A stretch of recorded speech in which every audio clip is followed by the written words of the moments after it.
추 장관 입장에서는 대반격을 했다라고 하는데 야당에서는 이 만만치가 않았습니다. 공세가. 먼저 야당의 김승수 의원과 추미애 법무부 장관 사이의 설전 저희가 영상으로 준비했습니다. 들어보시죠.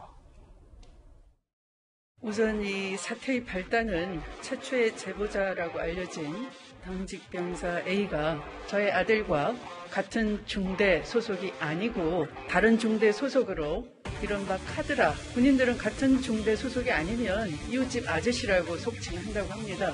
공익 제보의 요건을 갖추려면 공익에 부합해야 되는 제보이고요. 공익 제보를 받아들이면 의혹을 부인하신다는 거죠. 억지와 궤변은 아마도 그것을 제기한 쪽에서 책임을 지셔야 되지 않을까 생각을 합니다. 국민이 판단할 겁니다. 누가 억지와 궤변을 부리는지는. 저를 향해서 지금까지 뒤집어 쓰고 있는 억지와 궤변도 엄청난데 감당이 안 되는데 장관님이나 남편분께서 전화 안 하셨다는 말씀 책임지실 수 있는 거죠? 어떤 책임을 질까요? 억지와 궤변에 대해서 어떤 책임을 지시겠습니까? 저는 무한 인내로 참고 있는데요. 공정은 근거 없는 새치혀에서 나오는 것이 아니라는 것을 국민은 잘 알고 계실 겁니다. 그건 국민이 판단할 겁니다.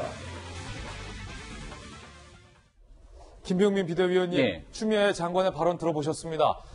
이른바 공익제보자라고 야당에서 소개하고 있는 그때 당시 당직병사에 대해서는 이웃집 아저씨라고 표현을 했고 예. 그 당직병사의 폭로 제보에 대해서는 이른바 카더라 통신이다라고 폄하를 했고요. 야당을 향해서는 새치여, 억지궤변 이런 표현도 했습니다. 어떻게 들으셨습니까?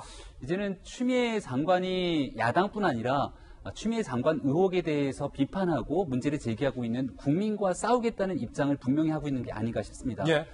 추미애 장관이 이와 같은 방식으로 이 대정부 질문 자리에서 일관하게 되면 앞으로 대한민국 국회에서는 국민을 대신해서 정부가 가지고 있는 문제에 대해 질의하고 있는 야당은 존재 가치가 없게 될 겁니다.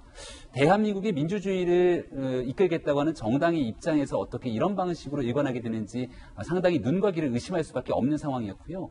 거듭 말씀드리지만 과거와 지금에 대한 형평성이 있는 기준들을 늘 가져가야 되는데 네. 과거 2016년도에 명확한 사건이 분명하게 세상에 드러나지 않았지만 다시 최순실 국정농단 사태를 통해서 국정감사 전체가 최순실 국정감사를 이끌었던 때가 2016년 가을입니다.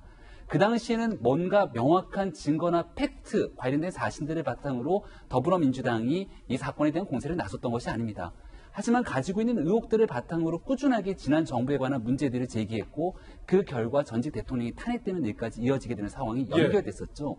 추미애 법무부 장관이 해야 될 태도는 야당에게 대해서 문제를 제기하고 있는 야당을 공격할 것이 아니라 야당이 합리적인 의심과 증거를 바탕으로 문제를 제기하게 되면 이것이 왜 아닌지에 대해서 본인이 입증할 수 있는 책임을 가져야 될 텐데 오히려 야당을 향해 공격하게 된다면 지난 기간 더불어민주당이 야당에 때 행동했던 모습과 지금 현재를 거울처럼 좀 들여다봤으면 좋겠다는 얘기를 꼭 드리고 싶고요. 그러니까 김병민 비대위원께서 말씀하시는 건 지금 야당의 의혹 제기가 새치혀로 억지궤변을 부리는 거라면 전 정권 때 야당이었던 민주당의 그때 당시 공세도 억지궤변 새치혀였다. 똑같다. 네. 이런 말씀이세요? 본인들의 주장에 따르면 그렇게 비춰질 수 있는 것 아니겠습니까? 하지만 역사의 결과가 어떤 방식으로 비교됐는지를 꼭 한번 돌아보길 바라고 한 가지 말씀드리고 싶은 건 얼마 전 황희 더불어민주당 의원이 이 사건에 대한 문제를 촉발시켰던 당직 사병을 대상으로 사실 범죄자에 운운하는 얘기를 단독범 끄집어냈고 실명을 SNS에 거론하면서 엄청난 사회적 파장을 일으킨 적이 있습니다.